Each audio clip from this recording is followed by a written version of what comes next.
Thanks for staying with us. This is TVC News at 10. Two bodies have been recovered from the rubble of a collapsed building under construction in Kubwa, a satellite town in Abuja. Minister of State for the FCT, Ramatu Tijani Aliyu, visited the scene earlier today to see firsthand the collapsed structure and assess the level of damage. The minister said investigations will be carried out to know the cause of the collapse, and if it's established that the builders engaged in sharp practices that compromised the integrity of the building, those found culpable will be punished.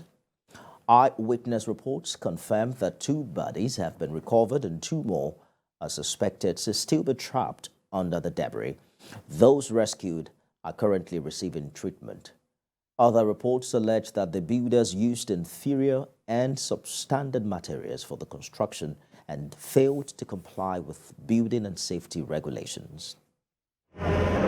Collapses like this, we begin to think about the integrity of the building in the first place, the quality of materials being used in the first place, the quantity also of required materials, and the quality will determine the strength of the building and integrity of the building, and by extension,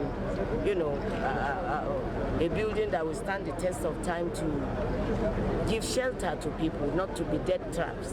So FCT will actually be all out here to conduct integrity tests once again. It was a two-story building, collapsed, and then about 5 people were rescued.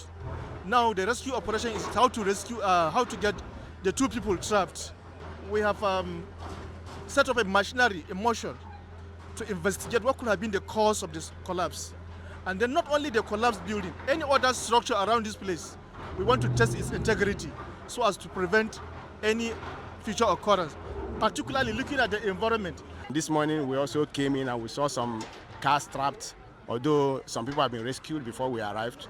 Our men worked and the work is still in progress. We will not start giving you figures now. The time it happened, it was 11:25 p.m. yesterday. We were all asleep. All of a sudden, we heard a very huge earthquake kind of sound. So massive and so scary. So by the time the sound stopped, we came out. Truly, it was this massive building that collapsed. So we saw all the damage. The building hit my fence, and the fence hit a partition of my building. But luckily, and we thank God, nothing happened to the building.